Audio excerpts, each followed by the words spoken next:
அதிகாரத்தில் நீங்கள் படித்து பார்த்தீங்கன்னா origin of the new man, புதிய மனிதனுடைய தொடக்கம் இருக்கும். நீங்கள் கொலோசியர் 1ஆம் அதிகாரம் 6ஆம் வசனத்தை பார்த்தீங்கன்னா அதான் ஆரிஜின். ஆரிஜின் அப்படின்னா என்ன அர்த்தம்னா தொடக்கம்.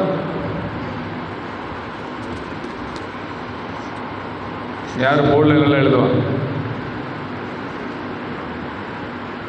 ராகுல் எழுதியா? ஹேண்ட் ரைட்டிங் அப்படி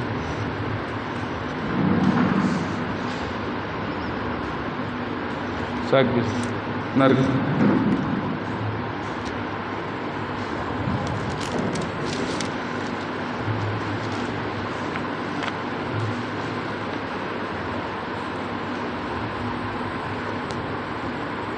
origin of the new man. சரியா? ORGN, origin of the new man. Origin அப்படின்னா துவக்கம். யோகேஸ்வர கவனிக்க நம்ம வரும்போது ஒரு நோட்டு ஒரு பேனாலாம் எட்டு வந்து ஒழுக்கமாக நோட்ஸ் எழுது. அவங்க எல்லாத்துக்கும் ஒரு நல்ல நோட்டு வேணால் அவன் வாங்கி கொடுத்துருதோம். அதில் வந்து உனக்கு தெரிஞ்சதை நீ எழுதணும். டென்சிங் அங்கிள் 1வது சண்டே வரும்போது சின்ன பையங்களை தான் கொண்டு வரக்கூடாதுன்னு இருக்காங்க. பெரிய பையங்களாம் என்ன செய்யலாம், 9th மேலே நீங்கள் கொண்டு வந்து இந்த நோட்ஸ் எழுதுகிற பழக்கம் வரணும். பைபிளில் குறிக்கிறது இதெல்லாம் வந்து ஃபியூச்சரில் ரொம்ப பிரயோஜனமாக இருக்கும். Origin of the new man. சரியா? ஆரிஜின் அப்படின்னா துவக்கம். எப்படி இது ஸ்டார்ட் ஆகுது நமக்குள்ள?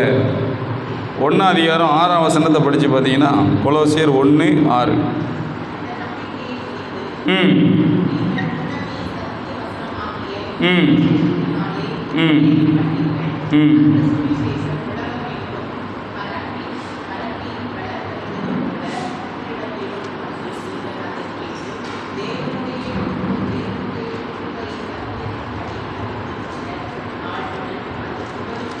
தேவ கிருபையை சத்தியத்தின்படி அறிந்து கொண்ட நாள் முதல்.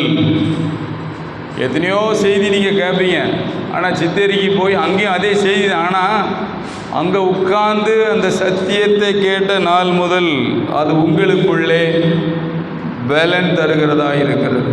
அதான் ஆவியானவருடைய கிரியை.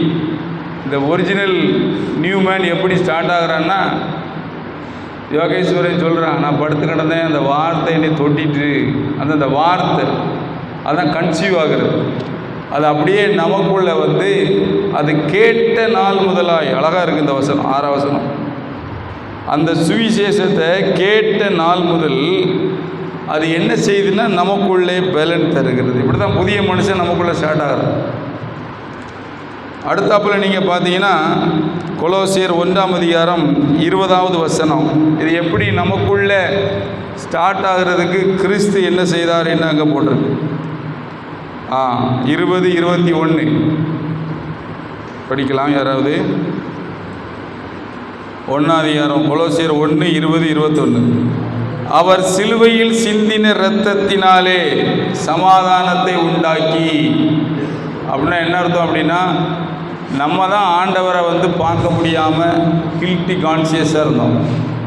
ஒரு குற்ற மனப்பான்மை, நான் நல்ல பையன் கிடையாது, நான் கெட்ட பையன், இப்படிலாம் நம்ம மைண்டில் செட்டாக இருக்கும்போது அவரே என்ன பண்ணுறாருன்னா இறங்கி வந்து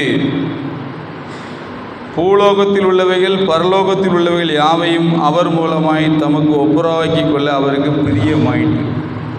அவரே நம்ம மேலே பிரியமாகி நம்மளை ஒப்புரவாக்கிட்டார்.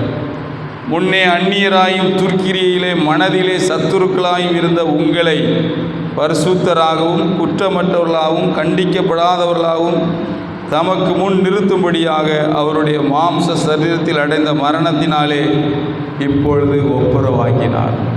இயேசு சிலுவையில் மரித்ததுனால நாம் இப்போ பாவி கிடையாது. நம்ம யாரு? நீதிமான்.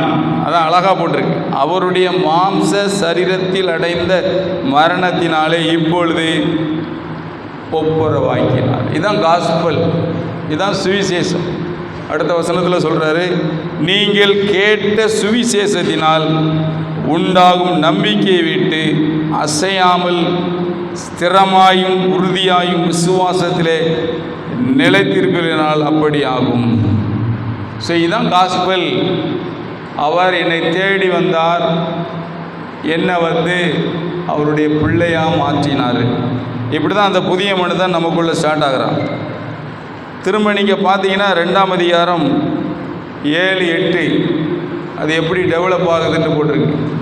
கொலோசியர் 2:7-8 6ஆம் வசனத்திலிருந்தே நான் படிக்கிறேன். ஆகையால் நீங்கள் கர்த்தராகிய கிறிஸ்து இயேசுவை ஏற்றுக்கொண்டபடியே அவருக்குள் வேர் கொண்டவர்களாக, அவர் மேல் கட்டப்பட்டவர்களாக அவருக்குள் நடந்து கொண்டு நீங்கள் போதிக்கப்பட்டபடியே விசுவாசத்தில் உறுதிப்பட்டு ஸ்தோத்திரத்தோடு அதிலே பெருகுவீர்களாக. அப்போ நாம் ஆண்டவருடைய பிள்ளைங்கிற நிச்சயம் நமக்குள்ளே நாம் இயேசு கிறிஸ்துவுக்குள்ளே உறுதியாக கட்டப்பட்டு அதில் விசுவாசத்தில் பெருகணும். எந்த விசுவாசம் நமக்குள்ளே பெருக்கெடுத்து ஓடணும்னா சின், சிக்னஸ், சாரோஸ். இயேசு கிறிஸ்து எனக்காக ஜீவனை கொடுத்தபடியினாலே என்னுடைய பாவங்களை மாத்திரமல்ல, வியாதி மாத்திரமல்ல, என்னுடைய எல்லா கவலையும் சிலுவையிலே அவர் முடித்து விட்டார். நீங்கள் எதற்கு பணத்திற்காகவோ வியாதிக்காகவோ நீங்கள் கவலைப்பட வேண்டிய அவசியமே கிடையாது. அல்லேலூயா. நீங்கள் கவலைப்படுறீங்கன்னா அவர் முடிக்கலன்னு அர்த்தம். It is not finished, it is finished. அதனால தான் உங்களை நான் திரும்ப திரும்ப சொல்கிறது, இந்த விசுவாசத்தில் நீங்கள் வேர் கொண்டவர்களாக வளரணுன்ட்டு வசனத்தில் இப்போ அப்போ தான் உங்களுக்குள்ள அந்த புதிய மனுஷன் வளரும். இந்த சின், சிக்னஸ், சாரோஸ் வசன குறிப்பு யாராவது சொல்ல முடியுமா? அவர் நம்முடைய பாவங்களை சுமந்தார். எழுப்பி யார்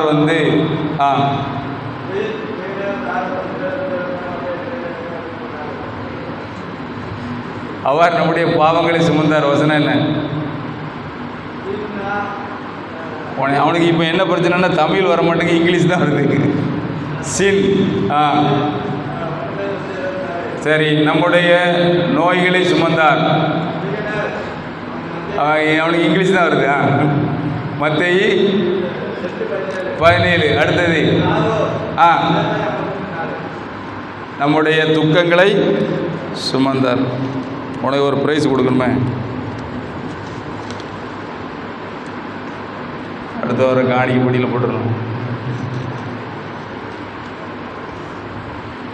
சின், சிக்னஸ், இதான் அவருக்குள் வேர் கொண்டபடி அவருக்குள் ஸ்திரப்படுறது.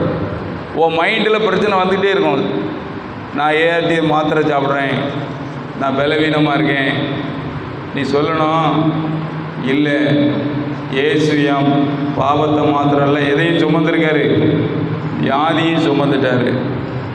உனக்கு ஒரு பற்றாக்குறை வரும்போது உன் மைண்டு சொல்லணும், இல்லை நான் ஆசீர்வதிக்க அழைக்கப்பட்டவன், என்னை சிலுவையில் ஆபிரகாமின் ஆசீர்வாதம் எனக்கு வரணுன்ட்டு அவர் கஷ்டப்பட்டு என்னை மீட்டிருக்கிறார், என்னை அதை ப்ரூவ் பண்ணியிருக்கார். எதுவுமே அங்கே பிளாக் ஆகாது அப்படிங்கிற அந்த ஃபெய்த்து நமக்குள்ளே ஸ்திரப்பட வேண்டும். திரும்ப திரும்ப நீங்கள் நல்ல ஞாபகம் வச்சுக்கிடுங்க. சிலுவையில் தம்முடைய அன்பை அவர் விளங்க பண்ணினார். எதெல்லாம் நம்ம இழந்து போனோமோ எல்லாத்தையும் திரும்ப நாம் பெற்றுக்கொள்ளுகிறோம். இழந்து போனதை தேவனோடு கனெக்டட் ஆகிற அந்த தேவரகமான வாழ்க்கை, நித்திய ஜீவனை நாம் பெற்றுக்கொள்ளுகிறோம். இந்த விசுவாசத்தில் நாம் ஸ்திரப்படும் போது நம்முடைய புதிய மனிதன் நமக்குள்ள ஆர்ஜின் ஆகிறான். திரும்பி நீங்கள் பார்த்தீங்கன்னா கொலோசியர் 2:14, கொலோசியர் 2:14, அதுக்கு முன்னாடி 2:12 படிக்கலாம். 2:12, கொலோசியர் 2:12. ஞான ஸ்நானத்தினாலே அவரோடு கூட அடக்கம் பண்ணப்பட்டவர்களாகவும் அதிலே அவரை மரித்தோர்ந்து எழுப்பின தேவனுடைய செயலின் மேலுள்ள விசுவாசத்தினாலே அவரோடு கூட எழுந்தவர்களாகவும் இருக்கிறீர்கள். அந்த புதிய மனுஷன் நமக்குள்ள ஆர்ஜின் ஆகிறது எப்படி ஒர்க் அவுட் ஆகுதுன்னா, என் பழைய மனுஷன் செத்து போயிட்டான் அப்படின்ட்டு நம்ம ஞானஸ்தானம் எடுத்தோம். ஞானஸ்தானம் தொட்டியில் இறங்கும் போது என்ன நடக்கு? பழைய மனுஷன் நினைஞ்சிட்டா அடக்கம் பண்ணியாச்சு, கிறிஸ்துவோடு அடக்கம் பண்ணியாச்சு. அதான் அதில் போட்டிருக்கு, ஞானஸ்தானத்திலே அவரோடு கூட அடக்கம் பண்ணப்பட்டவர்களாக. திரும்ப நம்ம உயிரோடு எழும்புறது அவரோடு எழும்பிட்டேன். இதுதான் விசுவாசம். அப்போ தான் நமக்குள்ள ஒரு புதிய மனுஷன் ஸ்டார்ட் ஆகணும். இது எல்லாம் ஃபெய்த்தில் நடக்க விசுவாசம். அதனால தான் அந்த 14 போடுறாரு, சிலுவையின் மேல் ஆணி அடித்து எல்லாத்தையும் சிலுவையின் மேல் வெட்டி சிறந்தார் அப்படின்னு 15ஆம் வசனத்தில் நம்ம படிக்கணும். எல்லாமே கிராஸ் தான். நம்முடைய எல்லா பிரச்சனையும், பழைய மனுஷன், நம்முடைய பிரச்சனை எல்லாத்தையும் க்ளோஸ் பண்ணி நாம் அவரோடு எழுப்பி இருக்கிறோம். உங்கள் மைண்டு திரும்ப திரும்ப திரும்ப இதில் தான் இருக்கணும். அவரோடு கூட நாம் எழுப்பப்பட்டு இருக்கிறோம். இப்போ நம்ம புதிய ஒரு மனிதன்.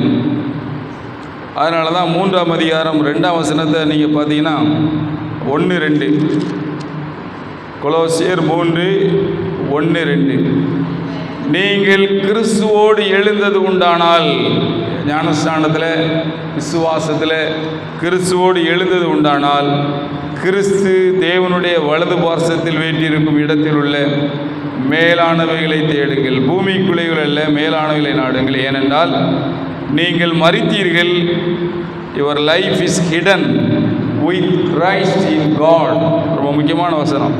நீங்கள் மரித்தீர்கள், உங்கள் ஜீவன் கிறிஸ்துவோடு கூட தேவனுக்குள் மறைந்திருக்கிறது. இப்படி தான் நம்முடைய புதிய மனுஷன் ரீஸ்டார்ட் ஆகுது. சரியா? இப்போ எல்லாம் கேலோவுக்கு போயிட்டு வந்திருக்கோம், அல்லது ஒரு கேம்ப் போயிட்டு வந்தவரை நமக்குள்ள ஒரு பெரிய உற்சாகம் இருக்கும். நம்ம ஆவியில் நம்ம ஸ்பிரிட் மேன் ரொம்ப உற்சாகமாயிரும்.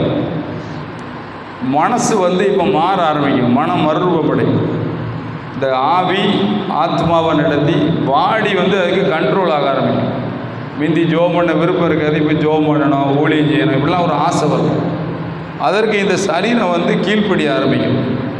ஸோ ஆவி ஆத்மாவை நடத்தி, ஆத்மான மனசு, ஆத்மா நம்முடைய பாடியை கண்ட்ரோல் ஆகும். இப்படி தான் புதிய மனிதன் ஸ்டார்ட் ஆகுது. இதை தான் 3ஆம் அதிகாரம் இன்றைக்கி படிக்கிற 10ஆம் வசனத்தில் நம்ம சொல்கிறோம்.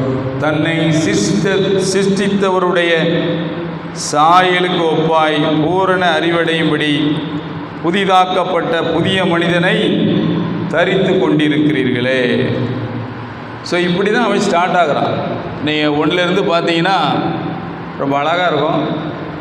சத்திய வசனத்தை கேட்டீங்க, அவர் நம்மளை ஒப்புரவாக்குனார், ஞானஸ்நானத்தில் அவரோட கூட நான் மரிச்சிருக்கேன், கிறிஸ்துவுக்குள்ளே நான் வேறு கொண்டிருக்கிறேன், அந்த விசுவாசத்தில் நான் பெருகினது மாத்திரமல்ல, நான் அதில் கிறிஸ்துவோடு எழுந்திருந்து ஒரு புதிய மனிதன், கிறிஸ்து எனக்குள்ளே ஜீவனாக மாறியிருக்கிறார்.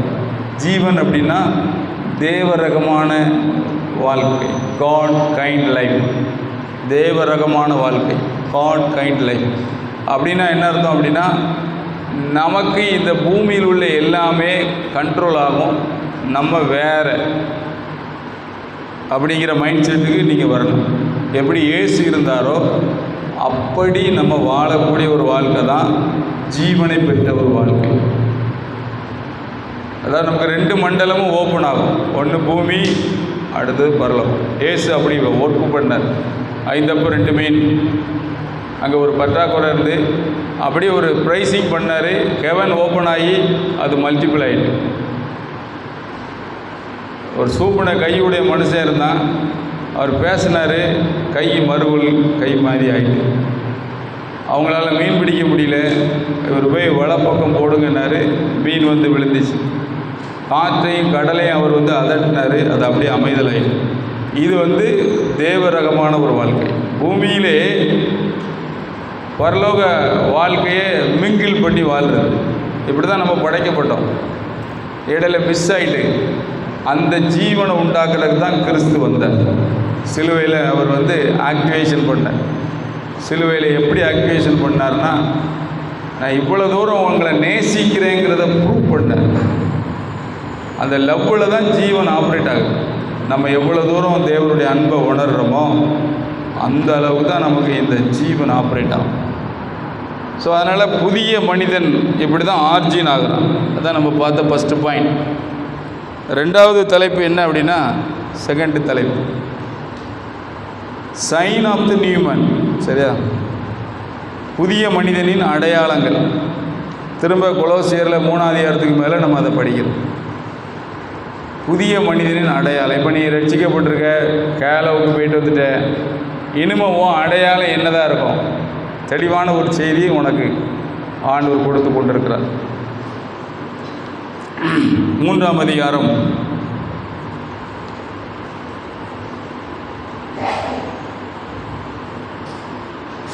7, 8, 9 ஒரு வேர்டு இருக்குது. 8ஆம் வசனத்தில் இருக்குது கடைசி வரி 3, 8. ஃபஸ்ட்டு பாயிண்ட் ஃபுல்லாக அடிச்சிருங்க brother. First point 3, 8. Put off அப்படின்னா தமிழில் விட்டு விடுங்கள். உங்களுக்குள்ள ஒரு புதிய மனுஷன் இருக்கான், அதனால் மற்றதை விட்டுருங்க அப்படிங்கிறார். எதெல்லாம் விடணும்னு போட்டிருக்கு 8ஆம் வசனம். எல்லோரும் சேர்ந்து படிக்கலாம். தம்பி கொலோசியர் 3:8 அவனை தட்டி விடு, போராடி கிடக்காம பாரு. பைபிளை தெர 3ஆம் அதிகாரம் கொலோசியர் 3:8. கொலோசியர் 3ஆம் அதிகாரம் 8ஆம் வசனம் பின்னாடி இருக்கும். பேஜ் நம்பர் சொல்லுப்பா உனக்கு. இந்த பையன் எடுக்க கஷ்டப்படுதான். 277 277.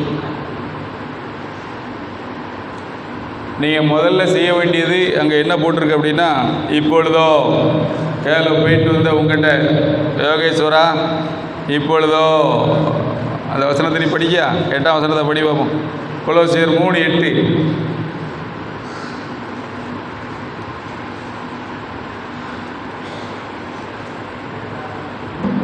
அவனுக்கு மைக் கொடு. உனக்கு தான் அவ்வளோ வசனத்தை நம்ம நீ தான் வாசிக்கணும். புதிய மனிதனுடைய கேரக்டர் என்னென்று இப்போ ஒரு 5 பாயிண்ட் சொல்லி ஜோப் பண்ணி முடிக்க போகிறோம் 10 நிமிஷத்தில்.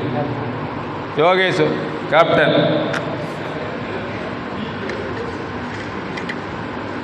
3,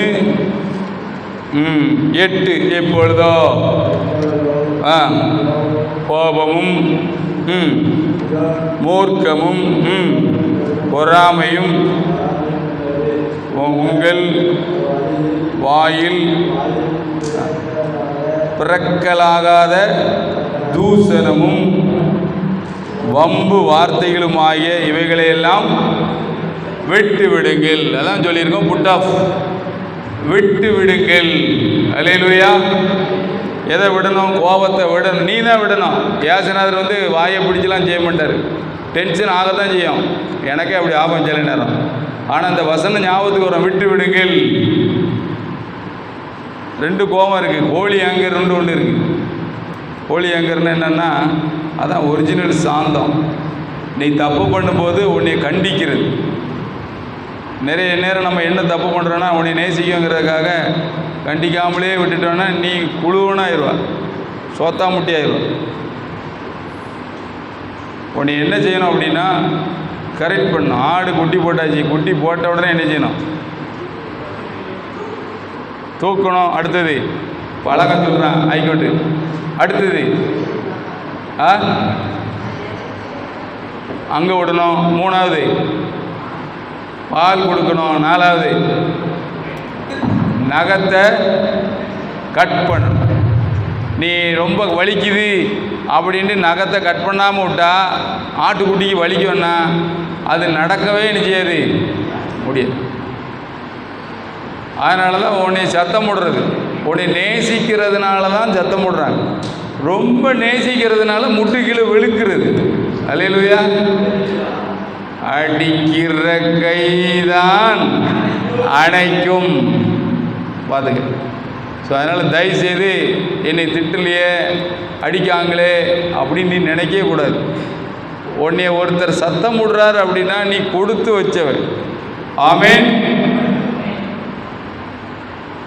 ஒரு 400 வருஷம் நியாயாதிபதிகள் காலத்தில் ஆண்டவர் பேசாமலே போயிடுவார், அமைதியாகிடுவார். எவனல்கிட்ட போட்டு என்னத்தையா கெட்டியலன்னு நீ படித்து பார்த்தீங்கன்னா நியாயாதிபதிகள் காலத்தில் போட்டிருக்கும் கடைசி வசனம், அவனவன் தன் தன் பார்வைக்கு நலமானதை செய்து வந்தான்.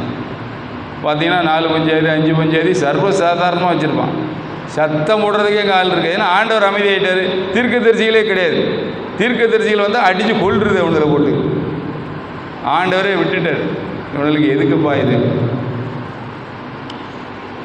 என்றைக்குமே நம்மளை யாராவது சத்தம் போடுறாங்க, அட்வைஸ் பண்ணுறாங்கன்னு ஆசையாக கேட்கணும். எப்படி கேட்கணும்? நான் இன்றைக்கி அதை வச்சுருக்கேன். பெரிய ஆட்கள் யாராவது வந்தால் அவங்கள்ட்ட போய் உட்காந்து அவங்கள்ட்ட அட்வைஸ் கேட்போம்.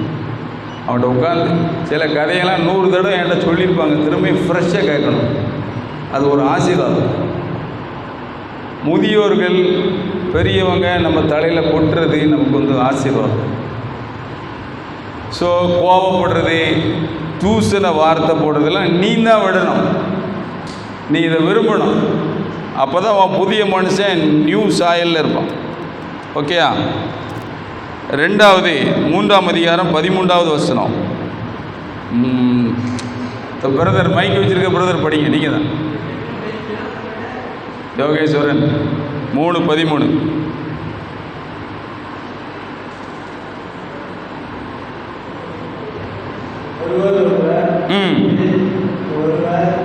ஒருவர் பேரில் ஒருவருக்கு குறைபாடு உண்டானால் கிறிஸ்து உங்களுக்கு மன்னித்தது போல மன்னியுங்கள். ஆக்சுவலாக இந்த வசனம் எங்கே ஸ்டார்ட் ஆகுதுன்னு பார்த்தீங்கன்னா 12லேருந்தே ஸ்டார்ட் ஆகுது. நீங்கள் தேவனால் தெரிந்து கொள்ளப்பட்ட பரிசுத்தர், பிரியமாய் உருக்கமான இரக்கத்தையும் தயவையும் மனத்தாழ்மையும் சாந்தத்தையும் நீடிய பொறுமையும் தரித்து கொண்டு ஒருவரை ஒருவர் தாங்கி ஒருவர் பேரில் ஒருவருக்கு குறைபாடு. 2வது புதிய மனிதன் அடையாளம் என்னன்னா, யூ மஸ்ட் டூ, இல்லைனா you also must do forgive. நீங்களும் என்ன செய்யணும்னா மன்னிக்கிறவங்களாக மாற வேண்டும், ஹேபிச்சுவலாக மாறணும். அதான் புதிய மனிதன் அடையாளம். இப்போ நான் கேரளா போயிட்டு வந்தாச்சு, சண்டை போட்ட பாயிண்டெல்லாம் சேர்ந்து விடணும். நீ சண்டை வரும்போதெல்லாம் நீ வந்து ஒப்புரவாகிற மனிதனாக, மன்னிக்கிற மனிதனாக நீ மாறி போக வேண்டும். ஏனென்றால் உனக்குள்ள கிறிஸ்து இருக்கிறார். இங்கே அழகாக இருக்கு, கிறிஸ்து உங்களுக்கு மன்னித்தது போல ஒருவருக்கொருவர் மன்னியுங்கள். யோகேஸ்வரா, அப்போ என்ன செய்யணும்? யாரை மன்னிக்கணும்? உன்னைய வெறுக்கிற ஆசிரியரை மன்னிக்கணும். அல்லேலூயா. உடனே யாரெல்லாம் வந்து தவறாக புரிஞ்சு கொள்கிறாங்களோ அவங்கள மன்னிக்கணும். ஏசு அப்படி சிலுவையில் பண்ணார். அவர் அவமானப்படுத்தினவர்களை, துரோகிகளை, நண்பர்களை விட்டுட்டு போயிட்டான். 12 பேரும். யோவானை தவிர எல்லாரும் ஓடிட்டாங்க, அவர்களை அவர் மன்னித்தார். ஸோ நம்முடைய வாழ்க்கையில் வந்து இந்த முதுகில் குத்துறவங்க, நன்றி இல்லாமல் போகிறவங்க, நம்முடைய நன்மையை தூசிக்கிறவங்க, இவங்களெல்லாம் மன்னிக்கிறதுக்கு நம்ம ஏன் கஷ்டமாக இருக்கும் அப்படின்னா, அடுத்த பாயிண்ட் நமக்கு ஒர்க் அவுட் ஆகாது. 3வது பாயிண்ட்டை நான் சொல்கிறேன். அப்படி வந்தால் இந்த பாயிண்ட் ஒர்க் அவுட் ஆகும். 14 படிப்பா. 14 3:14. கொலோசியர் 3:14. இவை எல்லாவற்றின் மேலும் பூரண சற்குணத்தின் கட்டாகிய அன்பை தரித்து கொள்ளுங்கள், காதலை தரித்து கொள்ளுங்கள். அப்படின்னு அவனுக்கு டக்குன்னு புரியும். அன்புன்னா புரிய மாட்டேங்கல. எப்படி ஒரு பிள்ளையை நீ லவ் பண்ணுறியோ அதே மாதிரி ஒவ்வொருவரையும் நேசிக்கத்தக்கதாக, அந்த இங்கிலீஷில் ரொம்ப அழகாக இருக்குது, பாண்ட் அப்படின்றது. சரியா? Which is in the bond of perfection. பாண்டுன்னா இந்த குயிக் ஃபிஷின் மாதிரி ஒட்டிக்கிடும்ல, ஃபெவிக்விக்கா, ஃபெலிக்கான் அப்படின்லாம் சொல்கிறோம்ல, அந்த மாதிரி அன்பில் வந்து நம்ம நல்லா ஒட்டிக்கிடணும். அப்படின்னு லவ் ஸ்டார்ட் ஆகிட்டுனா மன்னிக்கிறது ரொம்ப ஈஸியாக இருக்கும். அல்லேலூயா. நீ யாரையாவது நேசித்தா அவங்க அட்வைஸ் சொல்லும்போது உனக்கு ரொம்ப பிடிக்கும். நேசிக்கலை அப்படின்னா அந்த அட்வைஸ் என்ன செய்யும்? எரிச்சலாக இருக்கும். இங்கே தான் பிரச்சனையே இருக்குது. ஸோ அதனால் புதிய மனுஷனுடைய கேரக்டர் என்ன அப்படின்னா, ஃபுல்லாக லவ்வில் ஆப்ரேட் ஆகிறது தான். அழகாக அதில் போட்டிருக்கு. அடுத்த கேரக்டர் என்னென்னா 3ஆம் அதிகாரம் 15வது வசனம். 4வது ஒரு கேரக்டர். பிரதர் படிங்க. 3:15.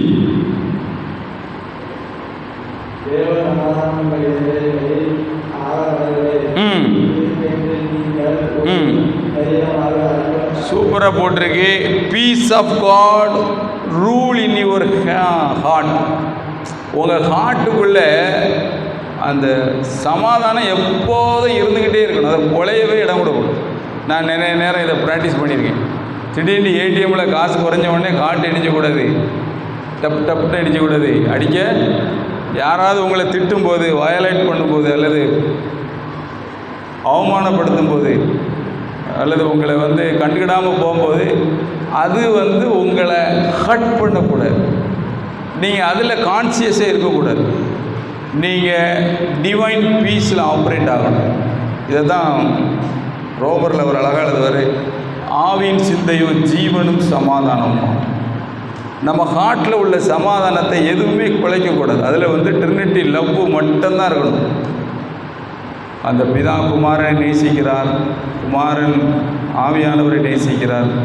இந்த 3 பேரும் என்னை நேசிக்கிறாங்க. அந்த பீஸ் ஆஃப் மைண்டு, அந்த டிவைனை குலைக்க இடம் கொடுக்கக்கூடாது. அதான் ஆளுவதாகன்னு போட்டு நம்ம தான் இடம் கொடுக்கணும் அந்த பீஸ் ஆஃப் மைண்டு. யார் என்ன சொன்னாலும் உங்கள் மைண்டில் பீஸ் ஆஃப் மைண்டை காத்துக்கொள்ளணும். பாட்டு நம்ம அழகாக படிக்கிறோம், அப்படி தானே? என்ன பாட்டு? யார் என்ன சொன்னாலும் நான் சோர்ந்து போக மாட்டேன், கிறிஸ்துவுக்குள் வாழும் எனக்கு எப்போதும் வெற்றி உண்டு. கிறிஸ்துவுக்குள் வாழும் எனக்கு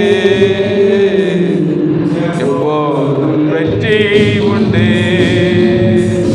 என்னென்ன துன்பம் வந்தாரோ நான் கலங்கிடவே மாட்டேன்.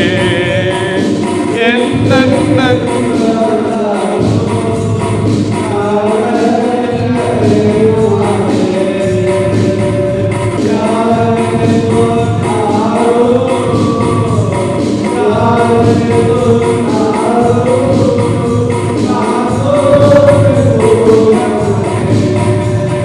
நான் சோர்ந்து போக மாட்டேன், கிறிஸ்துவுக்குள் வாழும் எனக்கு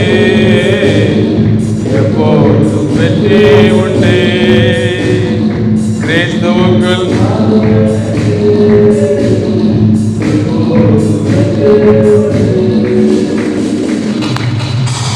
முதல்ல சொன்னேன், புதிய மனுஷன் அடையாளம் புட்டா விட்டு விடுறது கெட்ட பழக்கத்தெல்லாம்.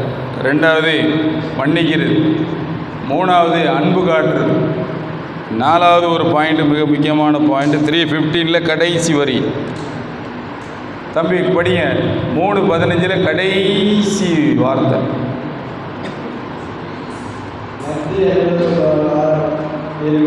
திரும்ப சொல்லுங்க, திரும்ப இருக்கா?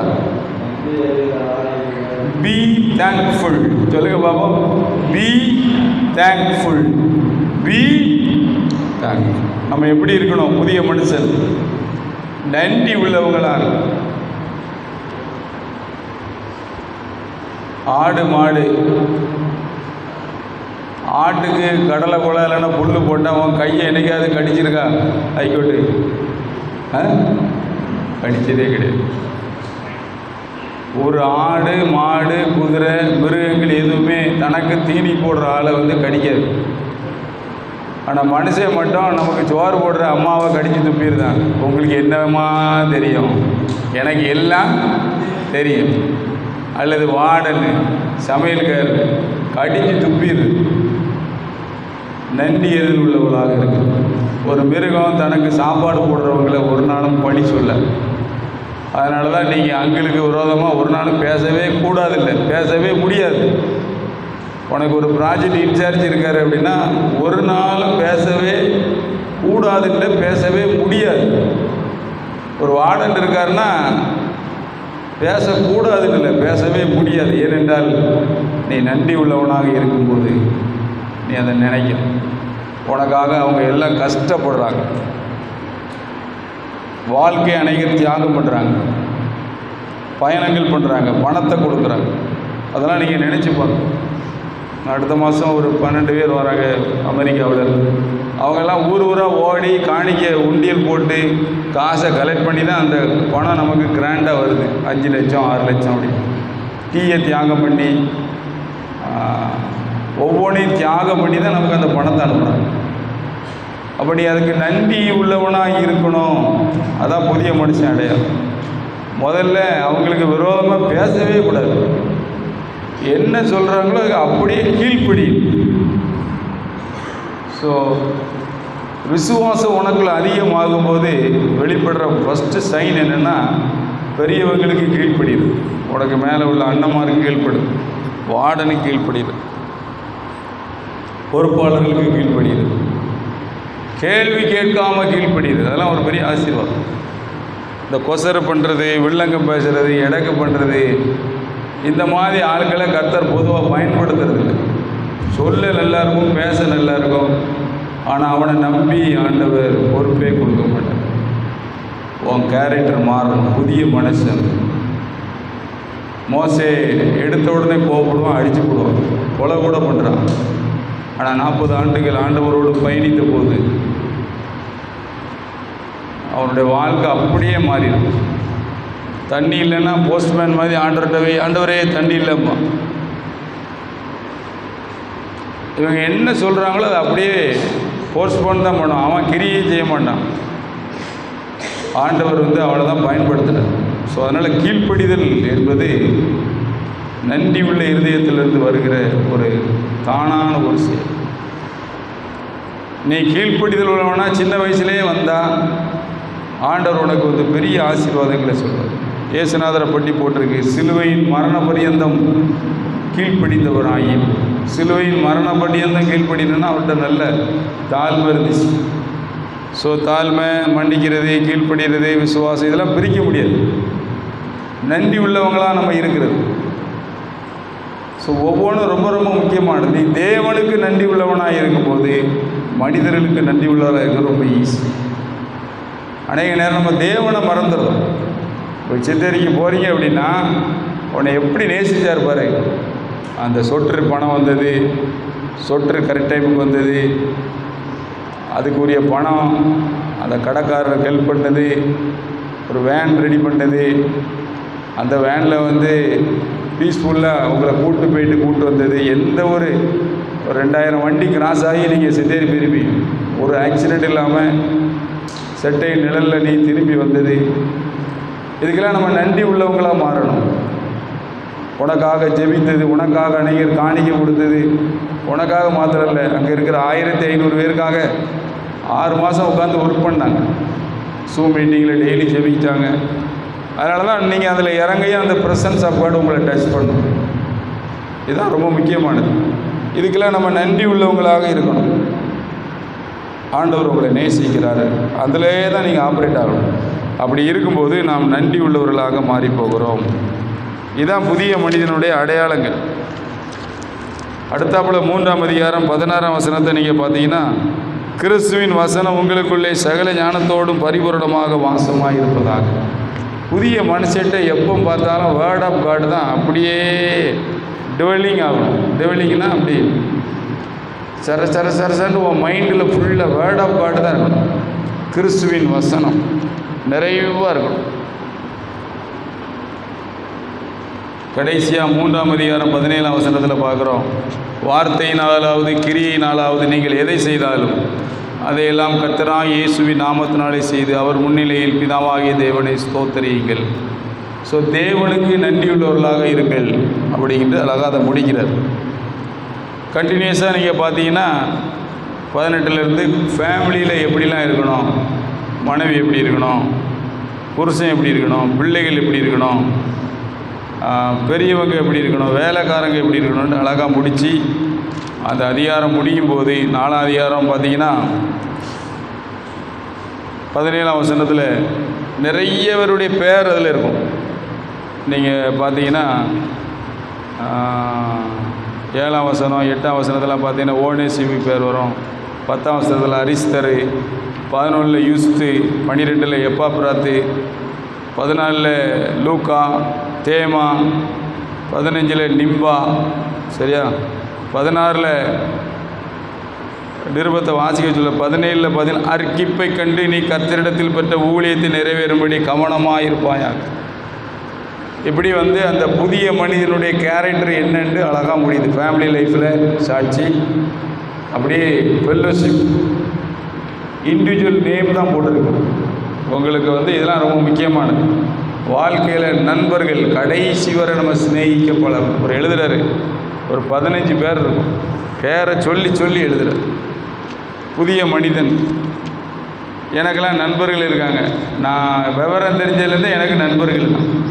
உங்களுக்கு நிறைய உதவி கிடைக்க காரணம் என்னென்னா, இப்போ அருளண்ணே ரிஸ்க் எடுத்து வர்றேன்னா அவர் எனக்கு 30 ஆண்டு நண்பர். ஏபிஎன்ஏ நண்பர். பொட்டுசாமி சார் எனக்கு நண்பர். இதெல்லாம் வந்து நண்பர்கள். இதெல்லாம் எப்படி வந்துச்சு அப்படின்னா, ஆண்டவரை நேசிக்கிறதால இவங்களை நேசிக்கிறது. இந்த லவ்வில் ஆப்ரேட் ஆகிறதுனால இந்த தேவைகளை சந்திக்கிறது ரொம்ப ஈஸியாக இருக்கும். நீங்களும் வந்து உங்களுக்கு நண்பர்கள் வந்து ரொம்ப ரொம்ப முக்கியம். அந்த உறவுகளை நீங்கள் பாதுகாக்கணும். ஃபேமிலி ரிலேஷன்ஷிப் ரொம்ப முக்கியம். உங்களுக்கு அப்பா, அம்மா, சித்தி, சித்தப்பா, பாட்டி அல்லது பெரியப்பா, மாமா இப்படிலாம் இருந்தால் நீங்கள் அந்த உறவை வந்து அவமதிக்கக்கூடாது, மதிக்கணும். நீங்கள் வீட்டுக்கு போகும்போது அவங்களுக்கு ஒரு சின்ன கிஃப்ட் வாங்கிட்டு போகணும், அல்லது ஒரு ஃபோன் போட்டு பேசணும். என்னை ஹாஸ்டலில் தள்ளிட்டாங்க அப்படின்னு சொல்லி நீ ஒரு கசப்புலே வாழக்கூடாது. புதிய மனிதன் உறவுகளை மதிக்கிறவன். ஒரு லிஸ்ட்டை பார்த்தீங்கன்னா 15 பேர் ஜெயிலில் உட்காந்து தான் எழுதுறாரு புலசியரில். அவனை பாருங்கள், இவனை பாருங்கள், அர்க்கிப்பை பார்த்தா ஊழியத்தை ஒழுக்கமாக செய்யணும்னு சொல்லுங்கள். அந்த அளவுக்கு அவர் ஃப்ரெண்ட்ஷிப் வச்சுருக்காரு. நீ நண்பர்களை வந்து உருவாக்குறதில்ல, அவங்கள மதிக்கணும். அவன் மைண்டில் யூஸ் பண்ணிட்டு விடுறதில்லை, நேசிக்கணும். அப்படி நேசிக்கிறது வந்து நமக்கு ஆசீர்வாதமாக மாறும். இப்போ இங்கே நேற்று ஒரு என்கேஜ்மெண்ட் நடந்து, காரணம் வந்து அவங்க நம்மளை நேசிக்கிறது தான், வேறு ஒன்றும் கிடையாது. அதனால் நமக்கே ஆசீர்வாதம் ஆகிட்டு. நம்ம தம்பிமார் எல்லாத்துக்கும் சாப்பாடு போட்டாங்க, நம்ம வளாகம் ஆசீர்வதிக்கப்பட்டுச்சு, நிறைய பேர் கேள்விப்பட ஆரம்பிச்சு. அப்போ இதெல்லாம் வந்து மிக முக்கியமானது. ஸோ அதனால தான் அந்த காலண்டர் கொடுக்கறது, கிஃப்ட்டு கொடுக்கறது, கேக் கொடுக்கறது, ஒரு டைரி கொடுக்கறது மிக வேலிடாக ஏன் நினைக்கும் அப்படின்னா, அவங்களுக்கு ரொம்ப சந்தோஷமாக இருக்கும். நான் ஐடியில் ஒர்க் பண்ணும்போது விஎம் சத்திரத்தில் ஒரு ஐடி இருக்குது, நீங்கள் பார்த்துருப்பீங்க. பிஎம்எஸ் ஐடி அதுக்கு பேர், சரியா? அவர் கரஸ்பாண்டன்ட், அவர் தான் ஃபவுண்டரு. ஆனால் அவர் எப்போல்லாம் அந்த ஆர்ஜேடி மாறுறாரோ, ஆர்ஜேடினா அவர் தான் அந்த ஐடிக்கு பார்க்குற கவர்மெண்ட் ஆஃபீஸர், பாளையங்கோட்டையில் இருக்க ஆஃபீஸ். இவர் என்ன பண்ணுவார்னா, ஒரு பொன்னாடை போட்டு அவருக்கு ஆப்பிள், ஆரஞ்சு இதெல்லாம் கொடுப்பார்.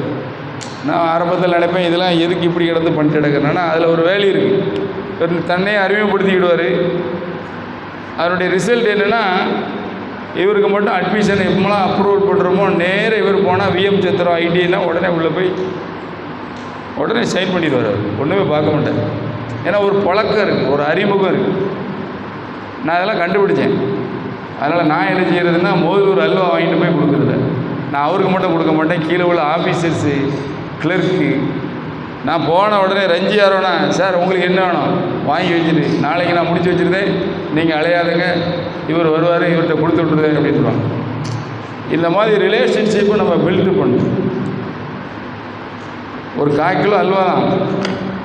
நான் அல்வா கொடுத்து வேலை வாங்குறது இல்லை, லவ்வில் வேலை வாங்குறது.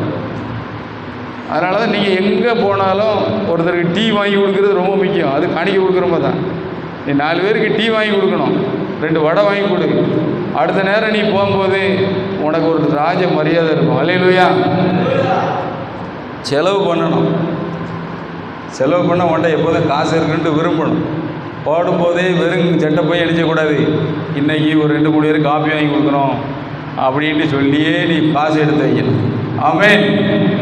இதெல்லாம் பவுல் செஞ்சுருக்காரு. அவரே சொல்லுவார், நான் செலவு பண்ணவும் செலவு பண்ணப்படும் விரும்புகிறேன். நான் ஒரு தகப்பேன், பிள்ளைகளுக்கு பெற்றோர்கள் தான் பொக்கிஷம் சேர்த்து வைக்கிறாங்க, அப்படிலாம் பேசுகிறாரு. ஸோ நீங்கள் இந்த மாதிரிலாம் வளரணும். புதிய மனிதனுடைய வளர்ச்சி இதெல்லாம் நன்றி உள்ளவர்களாக இருக்கிறது, நண்பர்களை சம்பாதிக்கிறது. அதனால் தூர்த்து போன உறவுகளை நீங்கள் சரி பண்ணுங்க. நீங்களே ஃபோன் போட்டு பேசுங்க, சந்தோஷப்படுவாங்க. உங்கள் அண்ணன் தம்பி, பெரியப்பா பிள்ளைகள், சித்தப்பா பிள்ளைகள், ஒரு ரிலேஷன்ஷிப் வந்து ரொம்ப ரொம்ப முக்கியம். ஏசு கிறிஸ்துக்கு, ஏன்னா நம்ம ட்ரினிட்டி வந்து அந்த உறவுல தான் இருக்காங்க, பிதா, குமாரன், பரிசுத்த ஆவியானவர். அந்த லவ்வில் தான் மற்ற எல்லாமே வருது. ஸோ அந்த லவ்வில் ஆப்ரேட் ஆகும்போது உறவுகள் நமக்கு வேலீடாக தெரியணும், ப்ரிசியஸாக தெரியணும். ஒரு கசப்பாயிட்டோன்னா அதை சரி பண்ணுவதற்கு அவர் சிலுவையிலே கரெக்ட் பண்ணி, ஆக்சுவலாக நம்ம தான் அவரை பற்றி தவறாக புரிஞ்சுருந்தோம். ஆனால் அவர் சிலுவையில் மறித்து ஐ லவ் யூ செல்லும், நீ என்னை இப்படி நினைக்காத, நான் அவனை நேசிக்க தான் செய்யறேன்னு சொல்லிட்டு போயிட்டார். நம்ம தான் அதை மாற்றி திரும்பியும் யோசிக்கிறோம், எனக்காக ஒருத்தர் ரத்த செஞ்சிட்டாரு, அப்படி இல்லை, அதை மாற்றி சொல்லணும். இவ்வளோ தூரம் அவனை நேசிக்கிறேங்கிறத ப்ரூவ் பண்ணார். ஸோ இந்த லவ்வில் நம்ம ஆப்ரேட் ஆகும்போது பிறரை உருவாக்குவது, நம்ம புதிய மனிதனை சரி பண்ணுறது நமக்கு சரியாக இருக்கும். நாம் முழங்கால் படிட்டு நாம் ஜெபிக்கலாம்.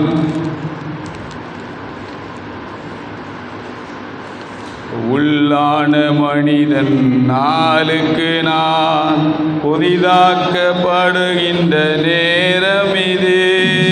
உள்ளான மனிதன் நாளுக்கு நாள் புதிதாக்கப்படுகின்ற நேரம் இது. சோர்ந்து போகாதே, நீ சோர்ந்து போகாதே, சோர்ந்து போகாதே, நீ போகாதே. அதி சீக்கிரத்தில் நீங்கிவிடும் லேசான, அதி சீக்கிரத்தில் லேசான. நாம் ஜெபிப்போம். நாம் ஞானஸ்நானம் எடுக்கும்போது உள்ளான மனிதன் நமக்குள்ளே உருவாக்கப்படுகிறார். நம்முடைய ஆவி மனிதன் உயிரடைகிறான். அவன் தேவனால் உண்டாக்கப்பட்டவன். கிறிஸ்து சிலுவையிலே மரித்தபடியினாலே உயிர்ப்பிக்கப்பட்டு நம்முடைய ஆத்மாவிலே ரட்சிப்பு வருகிறது.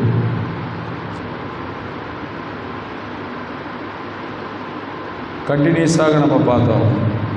நமக்குள்ளே உருவாகின அந்த புதிய மனுஷனுடைய அடையாளங்கள். விட்டுரு, கெட்ட பழக்கத்தை நீ விட்டுரு, பெரியவங்களை மதிக்க பழகு. உன் இருதயத்தில் உள்ள எல்லா கசப்புகளும் இன்றைக்கி வேரோடு பட்டு போகட்டும். தேவனுடைய அன்பா பாண்டு, பூர்ண சற்குணத்தின் கட்டு பாண்டு நம்ம லவ்விலே ஆப்ரேட் ஆகும். நன்றி உள்ளவங்களாக இருக்கும், தேவனுக்கு நன்றி உள்ளவங்களாக இருக்கும். குடும்பங்களிலே மனைவியை கசந்து கொள்ளாமல் இருக்கும், பெற்றோருக்கு கீழ்ப்படியும், நண்பர்களை சம்பாதிக்கணும். புதிய மனிதன் அடையாளங்கள். இதாவே நாங்கள் உம்மை துதிக்கிறோம். உம்முடைய வார்த்தை இன்னும் ஜீவனாக இருக்கிறது.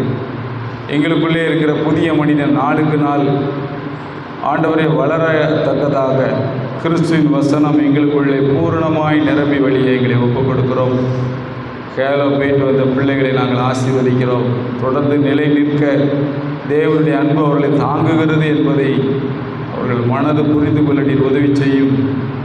ஆண்டவரே, இந்த வாரம் பொழுதும் நாங்கள் செய்கிற வேலைகளை எங்களுக்கு ஆசீர்வதித்தாரும். சனி ஞாயிறு நடக்கிற இந்த EU கேம்பை நீர் ஆசீர்வதியும். இந்த கேம்பஸில் வரும்போது உங்களுடைய பிரசன்னத்தை அவர்கள் உணரத்தக்கதாக நீர் உதவி செய்யும். அதே போல் ஆண்டவரே, இந்த நாளில் நடக்கிற இந்த செப்பல் கொடுக்குற நிகழ்ச்சியை நீர் ஆசீர்வதித்து தாரும். மதியம் ஆண்டவரை லஞ்சு கொடுக்குற அருமையான சேகரணை குடும்பத்தை நாங்கள் நினைக்கிறோம். அவர்களோடு உடைய கிருபை இருப்பதாக எல்லா கணத்தையும் மகிமையுமே செலுத்துகிறோம்.